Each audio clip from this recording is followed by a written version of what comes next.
মৃত্যু মানুষের জন্য এক চরম সত্য। আল্লাহ তাআলার সৃষ্টি জগতের প্রত্যেক প্রাণীকেই মৃত্যুর স্বাদ গ্রহণ করতে হবে। পৃথিবীর জীবন চিরস্থায়ী নয়। হাসি, আনন্দ, সুখ ও দুঃখ একদিন শেষ হয়ে যাবে মৃত্যু নামক ভয়াবহ মহাসত্যের কাছে। তাই স্বাভাবিকভাবেই প্রশ্ন জাগে, মৃত্যু জিনিসটি কি?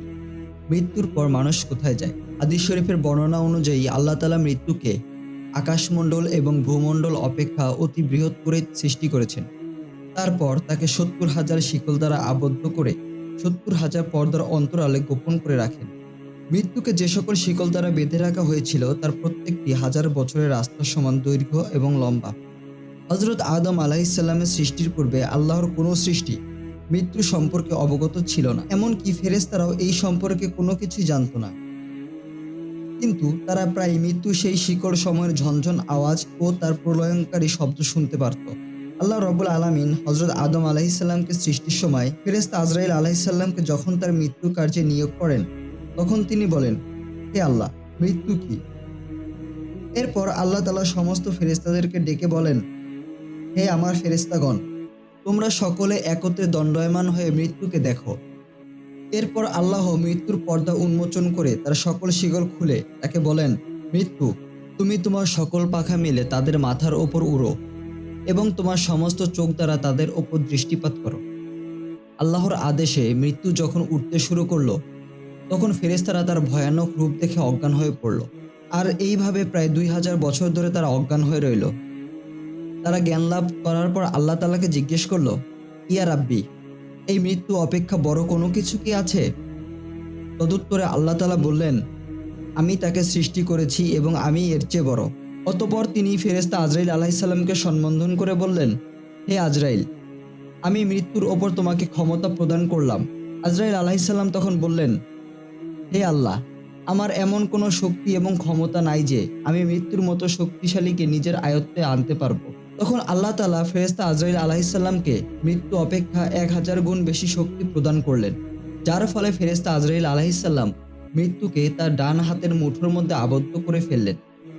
তখন হতেই ফেরেশতা আজরাইল আলাইহিসসালামের উপাধি হলো মালাকুল মাউত। তারপর মৃত্যু আল্লাহ তাআলার নিকট বললেন, হে আল্লাহ, আমাকে একবার নবমণ্ডল এবং ভূমণ্ডলে উচ্চস্বরে কিছু বলার ক্ষমতা প্রদান করুন। আল্লাহ পাকের অনুমতি নিয়ে মৃত্যু অতি উচ্চস্বরে বলে উঠল, হে সৃষ্টির সকল জীব, স্মরণ রাখো, আমি সেই মৃত্যু যে বন্ধু বান্ধবদের মধ্যে বিচ্ছেদ ঘটাই, মাতা কন্যার ভিতর বিচ্ছেদ ঘটাই, স্বামী স্ত্রীর মধ্যে বিচ্ছেদ ঘটাই, পিতা পুত্রের মধ্যে বিচ্ছেদ ঘটাই, ঘর বাড়ি দালান কোঠা বিরান এবং ধ্বংসস্তূপে পরিণত করে হলেও আমি তোমাদের মৃত্যু ঘটাবো। আমি অবশ্যই মৃত্যু দান করব, যদিও তোমরা গগনচুম্বী অট্টালিকায় থাকো না কেন। আর এমন কোনো জীবই আমার স্বাদ গ্রহণে বঞ্চিত হবে না। রাসূলুল্লাহ সাল্লাল্লাহু আলাইহি ওয়াসাল্লাম আরো বলেন, যখন কারো মৃত্যুর সময় ঘনায় আসে, তখন মৃত্যু সেই বিকট মূর্তিতে সেই মুমূর্ষু ব্যক্তির নিকট উপস্থিত হয়। মুমূর্ষু আত্মা তখন তাকে দেখে জিজ্ঞেস করে, হে ব্যক্তি, তুমি কে এবং তুমি এখানে কি চাও? প্রত্যুত্তরে মৃত্যু তাকে বলে, আমি মৃত্যু, আমি তোমাকে পৃথিবী হতে বাহির করব, তোমার সন্তানদেরকে অনাথ ও এতিম করব, আর তোমার স্ত্রীকে করব বিধবা। তোমার ধন দৌলত অর্থ সম্পদ তোমার সকল কিছুই উত্তরাধিকারীদের মধ্যে বন্টন করব, যারা তোমাকে পৃথিবীতে পছন্দ করে নাই এবং তুমিও যাদেরকে পছন্দ করো নাই। তুমি নিজের জন্য যে সকল সৎ কাজ করেছিলে, আজ তারাই তোমার উপকারে আসবে, আর কোনো কিছুই তোমার কোনো উপকারে আসতে পারবে না। মৃত্যুর এই সকল কথা শুনে সেই ব্যক্তি তার মুখমণ্ডল দেয়ালের দিকে ফেরাবে। তখন সে সেদিকেও মৃত্যুদূতকে দেখতে পাবে। এরপর পুনরায় সে তার মুখকে অন্যদিকে ঘোরাবে, কিন্তু সেদিকেও সে মৃত্যুকে দেখতে পারবে। সর্বশেষে মৃত্যু তাকে বলতে থাকবে, হে আল্লাহর বান্দা, তুমি কি জানো না আমি সেই মৃত্যু যে তোমার চোখের সামনে হতে তোমার মাতা পিতার রূহ কবজ করেছিলাম, কিন্তু তুমি তো তখন তাদের কোনো প্রকার উপকার করতে পারো নাই। ঠিক তেমনভাবে আজ আমি তোমার সন্তানদের সম্মুখ হতে তোমারও রূহ ছিনাই নেব এবং অনন্ত জগতে তোমাকে নিয়ে বিলীন হয়ে যাব, আর তারাও তোমার কোনো প্রকার উপকার করতে পারবে না। আমি সেই মৃত্যু যে অত্যন্ত শক্তিশালী জাতিকেও ধ্বংস করেছি। তারপর মৃত্যুদূত তাকে আবার জিজ্ঞেস করবে, হে ব্যক্তি, পৃথিবী তোমার সাথে কিরূপ ব্যবহার করেছে? তখন সে বলবে, আমি পৃথিবীকে ধোঁকাবাজ এবং প্রতারক হিসেবে পেয়েছি, সে আমার সাথে সদ্ব্যবহার করে নাই। তারপর আল্লাহ তাআলা সেই মুমূর্ষু ব্যক্তির সামনে পৃথিবীকে কুৎসিত বৃদ্ধা এবং রমণীর আকৃতিতে তুলে ধরবেন। তখন পৃথিবী মুমূর্ষু ব্যক্তিকে সম্বোধন করে বলবে, হে পাপিষ্ঠ, তুমি যখন আমার বুকে পাপ কাজ করতেছিলে তখন কি তুমি লজ্জিত হয়েছিলে আর পাপ কাজ হতে নিজেকে রক্ষা করেছিলে? হযরত মুকাত্তিল রাদিয়াল্লাহু তাআলা আনহু হতে বর্ণিত, আল্লাহ তাআলা মালাকুল মাউত ফেরেশতার জন্য সপ্তম কিংবা চতুর্থ আকাশে ৭০,০০০ স্তম্ভের ওপর একটি নূরের সিংহাসন স্থাপন করেছেন। মালাকুল মাউতের ৪টি পাখা রয়েছে এবং তার সমস্ত দেহে মানব দানব পশু পাখি কীটপতঙ্গ ইত্যাদি সংখ্যানুপাতে চক্ষু এবং জিহ্বা রয়েছে। তিনি সেখান হতেই তাদের রূহ কবজ করেন। একদিন রাসূলুল্লাহ সাল্লাল্লাহু আলাইহি ওয়াসাল্লাম বলেন, মালাকুল মাউতের ডান দিকে, বাম দিকে, সামনে ও পেছনে আর উপর এবং নিচে মোট ৬টি মুখমণ্ডল রয়েছে। তখন সাহাবীগণ বললেন, হে আল্লাহর রাসূল, সেই ৬টি মুখের তাৎপর্য এবং রহস্য কি? তখন রাসূলুল্লাহ সাল্লাল্লাহু আলাইহি ওয়াসাল্লাম তাদের বললেন, মালাকুল মাউতের ডান দিকে যে মুখটি রয়েছে সেটি দিয়ে পশ্চিম দেশীয় প্রাণীদের রূহ কবজ করেন। বাম দিকের মুখ দিয়ে তিনি পূর্ব দেশীয় প্রাণীদের রূহ কবজ করেন। পিছনের মুখ দিয়ে তিনি পাপী এবং দোজখীদের আত্মা কবজ করেন। আর সামনের মুখ দিয়ে তিনি আমার মুমিন উম্মতদের রূহ কবজ করবেন। তার উপরের দিকের মুখ দিয়ে তিনি আকাশমণ্ডলের অধিবাসীদের রূহ কবজ করবেন। আর তার নিচের দিকের মুখ দিয়ে তিনি জিন এবং দানবদের আত্মা ছিনিয়ে নেবেন। রাসূলুল্লাহ সাল্লাল্লাহু আলাইহি ওয়াসাল্লাম আরও বলেন, মালাকুল মাউত হাতের দ্বারা প্রাণীর রূহ কবজ করেন এবং চোখের দ্বারা তিনি প্রাণীদের ওপর দৃষ্টিপাত করেন। আর এমনভাবে সর্বস্থানের সৃষ্টজীবের আত্মা তিনি কবজ করে থাকেন। যখন পৃথিবীর বুকে কেউ মৃত্যুবরণ করে তখন মালাকুল মাউতের দেহে অবস্থিত একটি চক্ষু বিলীন হয়ে যায়। অপর এক হাদিসে পাওয়া যায়, মালাকুল মাউতের মুখ মাত্র ৪টি। তিনি উপরের দিকের মুখ দিয়ে নবী এবং ফেরেশতাদের আত্মা কবজ করেন। সামনের মুখ দিয়ে তিনি মুমিন বান্দাদের রূহ কবজ করেন। আর পিছনের দিকের মুখ দিয়ে তিনি ধর্মদ্রোহী কাফেরদের আত্মা কবজ করেন। আর নিম্ন দেশের মুখ দিয়ে তিনি মানুষের মহাশত্রু শয়তান এবং জিনদের আত্মা সংগ্রহ করেন। তার একটি পা জাহান্নামের উপরস্থ পুলসিরাতের ওপর, অপর পা বেহেশতে স্থাপিত সিংহাসনের ওপর। হাদিস শরীফে আরও আছে, মালাকুল মাউতের আকৃতি এতই বিশাল যে যদি সমস্ত নদ নদী ও সাগর মহাসাগরের পানি তার মাথার ওপর ঢালা হয় তারপরও এক বিন্দু পানি ভূমিতে পতিত হবে না। হাদিস শরীফে আরও বর্ণিত রয়েছে, মালাকুল মাউত নবী এবং রাসূল সাল্লাল্লাহু আলাইহি ওয়াসাল্লাম ব্যতীত অন্য কারো রূহ কবজ করার জন্য পৃথিবীতে অবতীর্ণ হন না। আর অন্যান্য প্রাণীদের রূহ কবজ করার জন্য তার অনেক সহকর্মী রয়েছে। হাদিস শরীফে আরও বর্ণিত রয়েছে, আল্লাহ পাক যখন যাবতীয় সৃষ্টি জগৎ ধ্বংস করে ফেলবেন তখন হযরত আজরাইল আলাইহিস সালামের দেহে মাত্র 8টি চক্ষু অবশিষ্ট থাকবে আর বাকি সবকিছুই বিলীন হয়ে যাবে।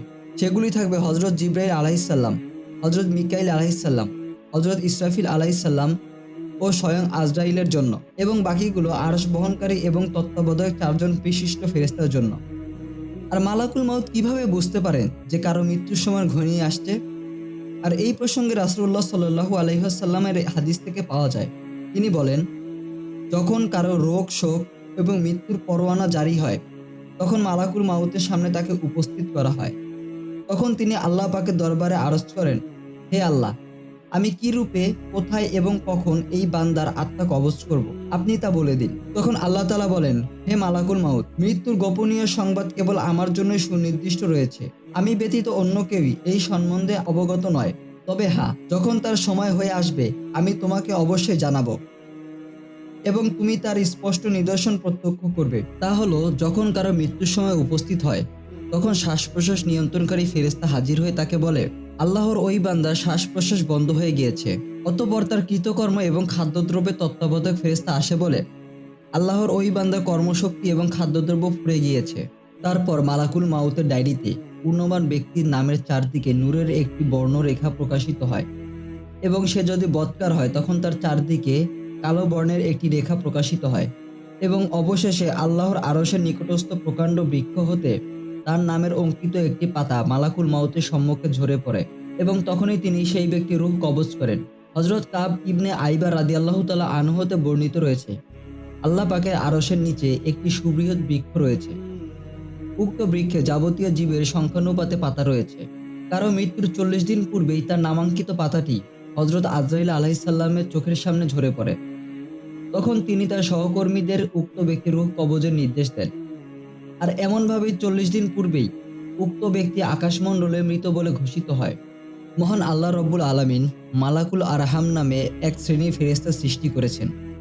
হযরত আব্দুল্লাহ ইবনে মাসউদ রাদিয়াল্লাহু তাআলা আনহু হতে বর্ণিত, যে ফেরেশতা মানুষের উদরে বাচ্চা রক্ষণাবেক্ষণের দায়িত্বের জন্য নির্দিষ্ট, সে উদরে বীর্য যাওয়ার পর আল্লাহ তাআলাকে জিজ্ঞেস করেন, হে আল্লাহ, এই বীর্য দ্বারা কি সন্তানের সৃষ্টি হবে? যদি হুকুম হয় যে সৃষ্টি হবে, তখন সে পুনরায় জিজ্ঞেস করে, হে প্রভু, তার খাবার কি পরিমাণ? সে কোন স্থানে দাফন হবে? তার বয়স কত? তার কাজ কিরূপ হবে? তখন আল্লাহ তাআলা বলেন, তুমি লোহে মাহফুজে দেখে নাও। ফেরেশতা লোহে মাহফুজ চেয়ে দেখে যে ওই বাচ্চার খাবার, জমিনের ওপর চলাফেরা, বয়স, কাজ সবকিছুই লেখা আছে। তারপর ওই ফেরেশতা ওই জমিন হতে কিছু মাটি নেয়, যে জমিনে ওই বাচ্চাকে কবর দেয়া হবে। তারপর ওই মাটির সাথে বীর্য মিশিয়ে বাচ্চার আকৃতিতে তৈরি করা হয়। হযরত আব্দুল্লাহ ইবনে মাসউদ রাদিয়াল্লাহু তাআলা আনহু অপর এক বর্ণনায় বলেন, যখন নির্দেশিত হয় যে ওই বীর্য দ্বারা সন্তান ভূমিষ্ঠ হবে, তখন ফেরেশতা জিজ্ঞেস করেন, ছেলে হবে না মেয়ে হবে, নেককার হবে না বদকার হবে, তার বয়স কত হবে, সে কোথায় কোথায় ভ্রমণ করবে, তার খাবার কি পরিমাণ হবে, কোন জমিনে সে মৃত্যুবরণ করবে। এরপর হুকুম হয় তুমি লোহে মাহফুজে দেখো। সেখান থেকে এই বীর্যের সম্পর্কে সম্পূর্ণ অবস্থা অবগত করা যাবে। তারপর সেই ফেরেশতা লোহে মাহফুজে দেখে সেই বীর্যকে সম্বোধন করে জিজ্ঞেস করে, তোমার খাদ্য দানকারী কে? সে তখন বলে আল্লাহ। তোমাকে সৃষ্টিকারী কে? সে তখন বলে আল্লাহ। আর এইভাবে 7টি কথা জিজ্ঞেস করা হয় এবং প্রত্যেকটি কথার উত্তরেই সে বলে আল্লাহ। তারপর ওই বীর্য থেকে সন্তান সৃষ্টি করা হয়। সন্তান দুনিয়াতে আপন লোকদের নিকটে থেকে জীবন যাপন করে, সই খাদ্য থেকে খাওয়া দাওয়া করে এবং জমিনে চলাফেরা করে। যখন তার মৃত্যু হয় ওই জমিনেই তাকে দাফন করা হয়। হাদিস শরীফ থেকে আরও পাওয়া যায়, প্রাচীনকালে মালাকুল মউত পয়গাম্বারদের সাথে দেখা সাক্ষাৎ করতেন। একদিন তিনি হযরত দাউদ আলাইহিসসালামের পুত্র হযরত সুলাইমান আলাইহিসসালামের সাথে সাক্ষাৎ করতে আসলেন। সেখানে তিনি একজন সুন্দর যুবকের দিকে দৃষ্টিপাত করলেন, যার ফলে উক্ত যুবক ভীত এবং কম্পিত হয়ে পড়ল। মালাকুল মউত চলে যাবার পর যুবকটি হযরত সুলাইমান আলাইহিসসালামের নিকট আরজ করলেন, হে আল্লাহর রাসূল, আশা করি বায়ু আপনার হুকুমে এখনই আমাকে হিন্দুস্থানে পৌঁছায় দিবে। অতঃপর সুলাইমান আলাইহিসসালামের নির্দেশে বায়ু সেই যুবকটিকে হিন্দুস্থানে পৌঁছায় দিল। পুনরায় মালাকুল মাউত যখন হযরত সুলাইমান আলাইহিসসালামের দরবারে উপস্থিত হলেন, তখন তিনি তাকে তীক্ষ্ণ দৃষ্টিপাতের কারণ জিজ্ঞেস করলেন। উত্তরে মালাকুল মাউত বলেন, আমি সেই দিন তার রূহ হিন্দুস্থানে কবজ করার জন্য আল্লাহর তরফ থেকে নির্দেশ পাই, কিন্তু আমি তাকে আপনার নিকট দেখে আশ্চর্য হয়ে পড়েছিলাম। তারপর হযরত সুলাইমান আলাইহিসসালাম সেই যুবকের হিন্দুস্থানে গমনের গল্প বললেন। তখন মালাকুল মউত বলেন, আমি ওই দিনই তার রূহ হিন্দুস্থানে কবজ করেছি। হযরত আবু সাঈদ খুদরি রাদিয়াল্লাহু তাআলা আনহু হতে বর্ণিত, নবী করিম সাল্লাল্লাহু আলাইহি ওয়াসাল্লাম মদিনা শরীফের কোনো একদিকে রওনা হলেন। তিনি একদল লোককে দেখলেন, তারা কবর খনন করছে। মহানবী সাল্লাল্লাহু আলাইহি ওয়াসাল্লাম তাদেরকে জিজ্ঞেস করলেন, কার জন্য কবর খনন করছো? লোকরা তখন বলল, আবসিনিয়ার এক লোক এখানে এসে ইন্তেকাল করেছেন, তার জন্যই কবর খনন করছি। তখন রাসূলুল্লাহ সাল্লাল্লাহু আলাইহি ওয়াসাল্লাম বলেন, ওই আবেসিনিয়া লোকের মাটি তাকে এখানে টেনে এনেছে, যে মাটি দ্বারা তাকে সৃষ্টি করা হয়েছে। হযরত হেলাল ইবনে ইয়াসাফ রাদিয়াল্লাহু তাআলা আনহু বলেন, যত লোক জন্মগ্রহণ করে তাদের সবার নাভিতে ওই স্থানে মাটি থাকে, যে স্থানে তাকে মৃত্যুর পর দাফন করা হবে। পবিত্র হাদিস শরীফে বর্ণিত রয়েছে, মালাকুল মাউত যখন কারো জান কবজ করতে উপস্থিত হন, তখন নেককার আত্মা তাকে লক্ষ্য করে বলে, হে মালাকুল মাউত, আল্লাহ পাকের অনুমতি এবং আদেশ ব্যতীত আমি তোমার সাথে যেতে সম্মত নই। তোমাকে আমি আমার জান কবজ করতে দিব না। তখন মালাকুল মাউত বলবে, হে আল্লাহর বান্দা, আল্লাহ পাক স্বয়ং আমাকে তোমার রূহ কবজ করতে নির্দেশ দিয়েছেন। তখন আত্মা বলবে, হে মালাকুল মাউত, তুমি যদি সত্য হও তবে তার প্রমাণ দাও, কারণ আল্লাহ তাআলা যখন আমার দেহকে সৃষ্টি করে তাতে আমাকে বসবাস করার অনুমতি প্রদান করেন, তুমি তো তখন সেখানে উপস্থিত ছিলে না। তুমি এখন কোথা হতে আসছো আমার জান কবজ করতে? এরপর মালাকুল মাউত আল্লাহ পাকের নিকট আরজ করবেন, হে আল্লাহ, আপনার ওই বান্দা এরূপ বলতেছে এবং আপনার নির্দেশনা কামনা করছে। তখন আল্লাহ তাআলা বলবেন, হে মালাকুল মাউত, আমার বান্দার রূহ সত্য কথাই বলেছে, তুমি বেহেশতে চলে যাও এবং তাতে তার নামাঙ্কিত একটি সেব ফল এনে তার সম্মুখে ধরো। তারপর মালাকুল মউত বেহেশতে চলে যাবে এবং বিসমিল্লাহ খোদিত একটি সেব ফল এনে তার সম্মুখে ধরবে। তখন বান্দার রূহ তা দেখতে পেয়ে পরম আনন্দে বের হয়ে যাবে। রাসূলুল্লাহ সাল্লাল্লাহু আলাইহি ওয়াসাল্লাম আরো বলেন, যখন কারো মৃত্যুর সময় হয়ে আসে, তখন মালাকুল মউত তার আত্মার জান কবজ করার জন্য বান্দার মুখের নিকট আগমন করেন। তখন তার মুখমণ্ডল আল্লাহ পাকের জিকির করতে করতে বলে, মৃত্যুদূত, একটু দাঁড়াও, আর সামনে এগিয়েও না, কেননা তোমার এই পথে মনোবাসনা পূর্ণ হবে না, কারণ এই পথে প্রতিনিয়তই সে আল্লাহ পাকের জিকির করেছে। এরপর মৃত্যুদূত আল্লাহ তাআলার নিকট আরজ করবেন, হে আল্লাহ, আপনার বান্দা আমাকে এই কথা বলছে, আমি এখন কি করতে পারি? তখন আল্লাহ তাআলা তাকে বলবেন, তাহলে তুমি তার অন্য দিক থেকে চেষ্টা করো। নির্দেশ মতো মালাকুল মাউত এবার তার হাতের দিক দিয়ে অগ্রসর হবেন। তখন হাত তাকে বাধা দিয়ে বলবে, হে মালাকুল মাউত, তুমি আমাকে এই পথে আক্রমণ করতে পারো না। কারণ এই হাত দ্বারা আমি অনেক দান খয়রাত করেছি। এই হাত দ্বারা যত মিসকিন এতিম রয়েছে তাদেরকে স্পর্শ করেছি, কত লেখা চালিয়েছি। এই হাত দ্বারা কাফেরদের বিরুদ্ধে যুদ্ধ করেছি। তুমি এই পথে আক্রমণ চালিও না। তারপর মালাকুল মাউত তার পায়ের দিকে অগ্রসর হলে তখন পা তাকে বাধা প্রদান করে বলবে, হে মালাকুল মাউত, তুমি দাঁড়াও আর এদিকে অগ্রসর হও না, কেননা তুমি আমাকে এই দিকে আক্রমণ করতে পারবে না। আমি এই পা দুটির দ্বারা জুমা এবং জামাতে নামাজের জন্য দাঁড়িয়েছি, রোগীর সেবা যত্ন করার জন্য হাঁটাচলা করেছি, বিদ্যা অর্জন করার জন্য জ্ঞানীদের মজলিসে গমন করেছি। তারপর মালাকুল মাউত তার রূহ কান দ্বারা বের করতে চাইবেন। তখন কান বলবেন, হে যমদূত, দাঁড়াও, তুমি এদিকে অগ্রসর হও না। আমি এই কান দ্বারা আল্লাহ পাকের পবিত্র কালাম এবং জিকির শুনে হৃদয়কে পবিত্র এবং আলোকিত করেছি। এরপর মালাকুল মাউত তার চোখ দিয়ে তার যান হরণ করতে চাবে, আর ওই সময় চোখ বলবে, হে মালাকুল মাউত, দাঁড়াও, ধৈর্য ধারণ করো। সে আমার এই চোখ দ্বারা পবিত্র কোরআনের প্রতি এবং আলেমগণের মুখমণ্ডলের প্রতি দৃষ্টিপাত করেছে। তুমি এই দিক দ্বারা আক্রমণ করতে পারবে না। মালাকুল মাউত যখন উক্ত বান্দার প্রত্যেকটি অঙ্গের সাথে তর্কযুদ্ধে পরাস্ত হবে, তখন আল্লাহ তাআলার নিকট আরজ করে বলবেন, হে আল্লাহ, তোমার বান্দা আমাকে যুক্তি তর্কে পরাস্ত করেছে এবং এরূপ কথা বলেছে। এখন আমি কিভাবে তার রূহ কবজ করব? আপনি বলুন। তখন আল্লাহ তাআলা বলবেন, হে মালাকুল মাউত, তুমি এইভাবে তার জান কবজ করতে সক্ষম হবে না, বরং তুমি তোমার হাতের ওপর আমার নাম লিখে আমার প্রিয় মুমিন বান্দার সম্মুখে স্থাপন করো। তবেই দেখবে আমার বান্দার রূহ আমার নাম দেখা মাত্রই দুঃখ কষ্ট সবকিছুই ভুলে হাসতে হাসতে তোমার সাথে চলে আসবে। এরপর মালাকুল মাউত তাই করবেন, আর এতে মুমিন বান্দার রূহ আল্লাহ তাআলার পবিত্র নাম দেখে মুগ্ধ হয়ে মৃত্যু কষ্টে বিস্মিত হয়ে পরম আনন্দে বিলীন হয়ে যাবে। হাদিস শরীফে রাসূলুল্লাহ সাল্লাল্লাহু আলাইহি ওয়াসাল্লাম আরও বলেন, কোনো মুমূর্ষ লোক কালেমা পাঠ করলে তার জান সহজে বের হয়ে যায়, অর্থাৎ তাকে এমন সব বস্তু দেখানো হবে যা দেখার ফলে তার রূহ সহজে এবং আরামের সাথে বের হয়ে আসবে। হাদিসে আরও বর্ণিত রয়েছে, মুমিন লোকের মৃত্যু যখন নিকটবর্তী হয় তখন শয়তান তার ঈমান নষ্ট করার জন্য সুযোগ খুঁজতে থাকে।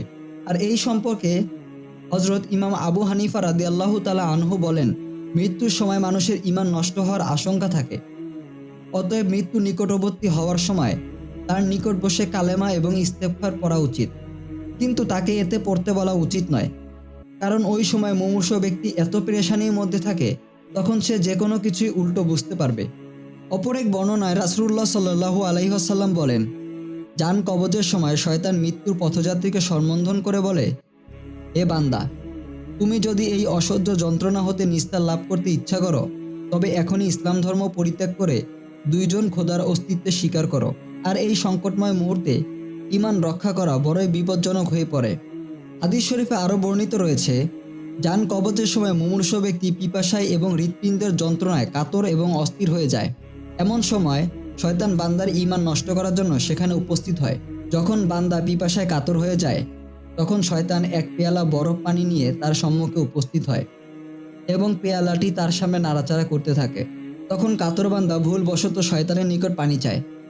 উত্তরে শয়তান বলে, হে বান্দা, তুমি যদি এই কথা বলো যে এই বিশ্বজগতের কোনো প্রতিপালক নেই, তবেই আমি তোমাকে এই পানি পান করতে দিব। এতে বান্দা যদি কোনো উত্তর প্রদান না করে, তখন শয়তান পুনরায় তার পায়ের নিকট উপস্থিত হয়ে পানির পেয়ালা নাড়াচাড়া করতে থাকে। তখন উক্ত বান্দা বলে, আমাকে কিছু পানি দাও। উত্তরে শয়তান বলে, হে বান্দা, তুমি যদি বলতে পারো রাসূলুল্লাহ সাল্লাল্লাহু আলাইহি ওয়াসাল্লাম মিথ্যা কথা প্রচার করে গিয়েছেন, তবেই তোমাকে আমি পানি পান করাতে পারবো। আর এমন অবস্থায় যার ভাগ্য খারাপ, সে পিপাসা যন্ত্রণা সহ্য করতে না পেরে শয়তানের ইচ্ছা অনুসারে কাজ করবে এবং বেঈমান অবস্থায় মৃত্যুবরণ করবে। এবং যারা ধর্মভীরু ও আল্লাহ ভক্ত ব্যক্তি, তারা ঈমানের শক্তির প্রভাবে শয়তানের প্ররোচনা হতে নিজেকে মুক্ত রাখতে সক্ষম হবে এবং পবিত্র ঈমানের সহিত তার রূহ অনন্ত রাজ্যে বিলীন হয়ে যাবে। বিখ্যাত সুফি আবু জাকারিয়া রহমতুল্লাহ আলাইহির জান কবজের সময় তার এক প্রিয়তম বন্ধু তাকে কালেমায়ে শাহাদাত তাকে পড়তে বলেন, কিন্তু সুফি আবু জাকিরিয়া রহমতুল্লাহ আলাইহি কিছুই বলেন না, তিনি অন্যদিকে মুখ ফিরালেন। দ্বিতীয়বারও তার বন্ধু যখন তাকে কালেমায়ে শাহাদাত পড়তে বলেন, তখনও তিনি একই কাজ করলেন। এরপর তৃতীয়বার যখন তাকে বললেন, কিন্তু এই সময় তিনি বললেন, আমি তা বলবো না। এর ফলে তার বন্ধু অত্যন্ত চিন্তিত এবং বিচলিত হয়ে পড়লেন এবং এর কিছু সময় পর আবু জাকারিয়া রহমতুল্লাহ আলাই যখন মৃত্যু যন্ত্রণার অল্পতা অনুভব করলেন, তখন তিনি চোখ মিলে তার বন্ধুকে বললেন, হে বন্ধু, তুমি কি আমাকে কোনো কথা জিজ্ঞেস করেছিলে? তখন তার বন্ধু বললেন, আমি আপনাকে 3 বার কালেমায়ে শাহাদাত পাঠ করার জন্য বলেছিলাম, কিন্তু 2বারই আপনি অন্যদিকে মুখ ফিরালেন এবং 3য় বার যখন আমি আপনাকে বলেছিলাম, তখন আপনি বললেন আমি তা বলবো না। তখন সুফি আবু জাকারিয়া রহমতুল্লাহ আলাই বলেন, পাপিষ্ঠ ইবলিশ এক পেয়ালা পানি সহ আমার ডান দিকে দাঁড়ায় ছিল। এরপর পানি পাত্রটি সে নাড়াচাড়া করতে করতে আমাকে জিজ্ঞেস করলো, হে বান্দা, তুমি কি এই পানি পান করবে? আমি উত্তরে বলেছিলাম, হ্যাঁ, আমি পান করব। তখন শয়তান বলল, যদি তুমি হযরত ঈসা আলাইহিসসালামকে আল্লাহর পুত্র বলো, তবেই আমি তোমাকে এই পানি পান করাবো। আমি যখন তার মুখে এই কথা শুনলাম, তখন আমি তার মুখ ফিরাই নিলাম। এরপর শয়তান আমার পায়ের কাছে এসে আবারও বলল, কিন্তু আমি তখনও মুখ ফিরাই নিলাম। 3য় বার শয়তান আমাকে বলল, তুমি অন্তত বলো, কোনো প্রকার প্রতিপালক নেই। আর আমি তার উত্তরে তাকে বললাম, আমি কখনোই তা বলবো না। আর শয়তান আমার এই কথা শোনা মাত্রই পানির পাত্রটিকে মাটিতে নিক্ষেপ করে চলে গেল। আমি পাপিষ্ঠ শয়তানের কথার উত্তর দিয়েছি মাত্র। আমি তোমার কোনো কথারই উত্তর দেইনি। এখন আমি সাক্ষী দিচ্ছি আল্লাহ ব্যতীত কোনো উপাস্য নেই এবং আমি আরও সাক্ষী দিচ্ছি হযরত মুহাম্মদ সাল্লাল্লাহু আলাইহি ওয়াসাল্লাম আল্লাহ তাআলার বান্দা ও রাসূল।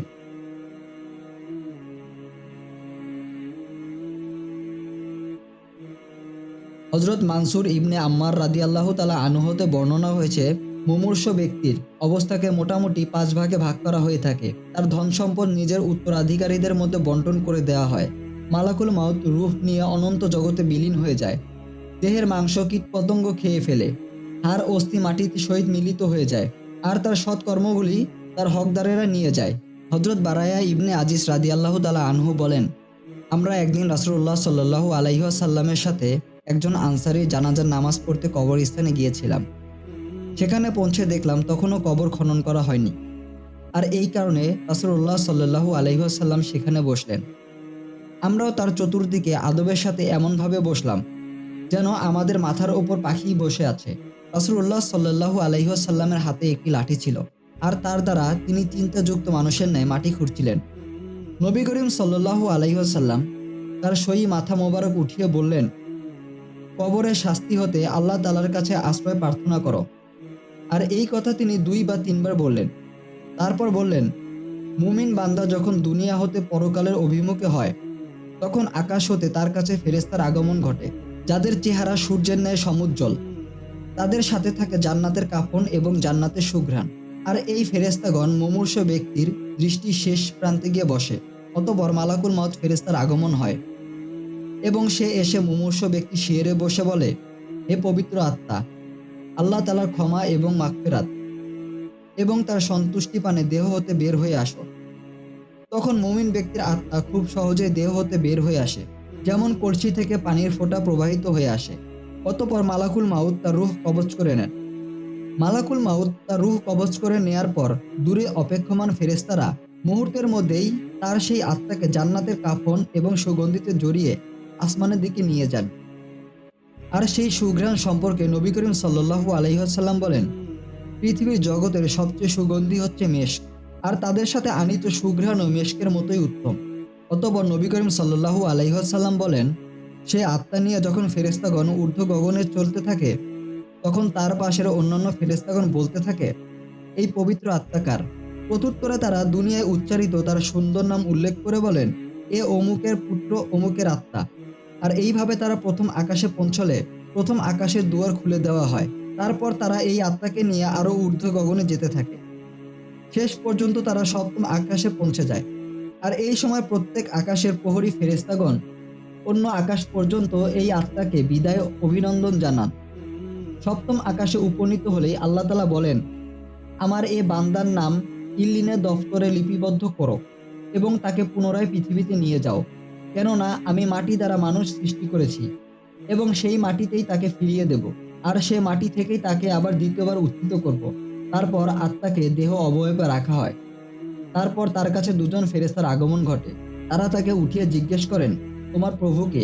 সে বলে, আল্লাহ তাআলা আমার প্রতিপালক। তারপর তাকে জিজ্ঞেস করা হয়, তোমার দিন কি? সে তখন বলে, আমার দিন ইসলাম। পুনরায় তাকে জিজ্ঞেস করা হয়, এই ব্যক্তিকে যাকে তোমার নিকট প্রেরণ করা হয়েছিল? প্রত্যুত্তরে সে বলে, ইনি আল্লাহ রাসূল সাল্লাল্লাহু আলাইহি ওয়াসাল্লাম। তারপর তাকে জিজ্ঞেস করা হয়, তোমার আমল কি? সে বলে, আমি আল্লাহ তাআলার কিতাব পাঠ করেছি আর তা সত্যরূপে বিশ্বাস করেছি। তারপর আকাশ হতে একজন ঘোষক ঘোষণা দেন, যা আসলে আল্লাহ তাআলারই ঘোষণা, আমার বান্দা সত্য বলেছে, সুতরাং তার জন্য জান্নাতের বিছানা বিছিয়ে দাও, তাকে জান্নাতের কাপড় পরিধান করাও এবং তার জন্য জান্নাতের দিকের একটি দরজা উন্মুক্ত করে দাও। অতঃপর তারা তার জন্য জান্নাতের একটি দরজা খুলে দেয়। সেই দরজা পথে জান্নাতের সুঘ্রাণ এসে তার কবরে পৌঁছয়। দৃষ্টির শেষ সীমা পর্যন্ত তার কবরকে প্রশস্ত করে দেয়া হয়। এরপর খুব সুন্দর চেহারা বিশিষ্ট, উত্তম পোশাক পরিহিত এবং পবিত্র এবং সুঘ্রাণ মাখা এক ব্যক্তি তার কাছে এসে বলেন, তুমি সুখ ও আনন্দ এবং প্রশান্তির বিষয়ে সুসংবাদ গ্রহণ করেছ। এ হচ্ছে সেদিন যেদিনের আগমন সম্পর্কে তোমাকে প্রতিশ্রুতি দেওয়া হয়েছে। মুমিন ব্যক্তি তখন জিজ্ঞেস করে, তুমি কে? বাস্তবিকই তোমার চেহারা খুবই সুন্দর এবং উত্তম। প্রত্যুত্তরে সে বলে, আমি তোমার পুণ্যময় কর্ম। তখন মুমিন ব্যক্তি আনন্দ চিত্তে বলে, হে আমার প্রতিপালক, কিয়ামত কায়েম করুন, যাতে আমি আমার পরিবার পরিজন এবং সম্পদের সাথে মিলিত হতে পারি। আর কোনো অবিশ্বাস্য কাফের ব্যক্তি যখন দুনিয়া হতে বিদায় নেয় এবং পরকালের অভিমুখে রওনা হয়, তখন আকাশ হতে তার কাছে কালো চেহারা বিশিষ্ট কয়েকজন ফেরেশতা অবতরণ করেন। তাদের সাথে থাকে অনেকগুলো শিকল। তারা মুমূর্ষ ব্যক্তির দৃষ্টির শেষ সীমা পর্যন্ত দূরে গিয়ে বসেন। অতঃপর মালাকুল মাউত ফেরেশতা তার শিয়রে এসে বলেন, হে পাপিষ্ঠ আত্মা, আল্লাহ তাআলার অসন্তুষ্টির পানে ধাবিত হও। মালাকুল মাউতের এই কথা শুনে উক্ত আত্মা দেহের মধ্যে ছোটাছুটি করতে থাকে। মালাকুল মাউত তার আত্মাকে দেহ থেকে এমন জোরে টেনে বের করে আনেন, যেমন ভাবে ভিজা তুলাকে লোহার চিরুনি দ্বারা আঁচড়ে পরিষ্কার করা হয়। অর্থাৎ কাফেরের আত্মা দেহ থেকে এমন জোরে টেনে বের করা হয়, যেমন লোহার চিরুনি হতে ভিজে তুলাকে টেনে বের করা হয়। অতঃপর মালাকুল মাউত উক্ত আত্মা নিজের হাতে নিয়ে অপেক্ষমান অন্যান্য ফেরেশতাদের হাতে দিতে না দিতেই তারা তার আত্মাকে নিয়ে দুর্গন্ধময় শিকল দ্বারা আবদ্ধ করেন এবং তাকে চাটাই দিয়ে মুড়ে দেন। সেই চাটাই থেকে এমনই দুর্গন্ধ বের হতে থাকে, যেমন পচা এবং গলিত মরদেহের দুর্গন্ধ সমস্ত পরিবেশকে দুর্গন্ধময় করে তোলে। ওইসব ফেরেশতা এই পাপিষ্ঠ আত্মাকে নিয়ে আকাশপানে আরোহণ করেন। পথিমধ্যে যে সকল ফেরেশতাদের সাথে তাদের সাক্ষাৎ ঘটে, তারা জিজ্ঞেস করেন, এই পাপিষ্ঠ আত্মা কার? তখন ফেরেশতাগণ দুনিয়ার উচ্চারিত তার খারাপ নাম উল্লেখ করে তাকে বলেন, এ হচ্ছে অমুকের পুত্র অমুকের আত্মা। তারা এই আত্মাকে নিয়ে প্রথম আকাশে উপনীত হলে যখন দরজা খুলতে চাওয়া হয়, তখন তারা বলেন দরজা খোলা সম্ভব নয়। অতঃপর আল্লাহ তাআলা আত্মা বহনকারী ফেরেশতাকে বলেন, মাটির নিচের স্থান সিজ্জিনের দপ্তরে এই আত্মার নাম নিবন্ধন করো। তারপর তারা তার আত্মাকে নিয়ে সিজ্জিনে নিক্ষেপ করে। এরপর সিজ্জিন হতে আত্মাকে মরদেহে প্রবেশ করানো হয় এবং দুইজন ফেরেশতা এসে তাকে উঠিয়ে বসান এবং জিজ্ঞেস করেন, তোমার প্রভুকে? সে বলে, আমি কিছু জানি না। পুনরায় জিজ্ঞেস করা হয়, তোমার ধর্মও কি? সে বলে, আহা, আমি কিছুই জানি না। তারপর তাকে আবার জিজ্ঞেস করা হয়, তুমি কি এই ব্যক্তিকে চিনো যাকে তোমাদের কাছে প্রেরণ করা হয়েছিল? সে এবারও বলবে, আহা, আমি তো তাকে চিনি না। আর এই জিজ্ঞাসাবাদ শেষ হওয়ার পর আকাশ হতে একজন ঘোষক ঘোষণা দেন। এরপর সেই ঘোষক ঘোষণা দেন, এ সেই মিথ্যেবাদী যে তার প্রতিপালক সম্পর্কে জ্ঞান রাখে কিন্তু তাকে মানত না, আর যে ধর্ম তাকে দেয়া হয়েছিল সে সম্পর্কেও সে অজ্ঞাত ছিল। হযরত মুহাম্মদ সাল্লাল্লাহু আলাইহি ওয়াসাল্লামের নবুয়ত সম্পর্কে সে অজ্ঞাত, কিন্তু শাস্তি থেকে বাঁচার জন্য সে নিজেকে মূর্খ এবং অজ্ঞরূপ প্রকাশ করছে। অতএব তার জন্য আগুনের বিছানা বিছিয়ে দাও, জাহান্নামের একটি দরজা তার কবরের দিক করে খুলে দাও। এরপর জাহান্নামের দিকের একটি দরজা খোলা হলো। জাহান্নাম হতে প্রখর উত্তপ্ত বায়ু তার কবরে প্রবাহিত হতে থাকে, আর তার কবরকে এতই সংকীর্ণ করা হয় যার ফলে মাটির চাপে তার পাঁজরের হাড়গুলো পরস্পরের বিপরীত দিকে প্রবেশ করে। এরপর কুষ্ঠির চেহারা এবং দুর্গন্ধযুক্ত পোশাক পরিহিত এমন এক লোক তার কাছে আগমন করে, যার দেহ থেকে অত্যন্ত দুর্গন্ধ বেরোতে থাকে। সে এসে বলে, বিপদের সংবাদ শোনো, এই দিন হচ্ছে সেই দিন যে সম্পর্কে তোমাকে প্রতিশ্রুতি দেওয়া হয়েছিল। তখন মৃত ব্যক্তি তাকে জিজ্ঞেস করে, তুমি কে? কুৎসিত চেহারা সেই ব্যক্তি বলে, তুমি খারাপ সংবাদ বয়ে এনেছো। সে বলে, আমি হচ্ছি তোমার পাপকর্ম। তখন সে ভয়ে জড়সড় হয়ে বলে, হে আমার প্রতিপালক, তুমি কখনোই কিয়ামত কায়েম করো না।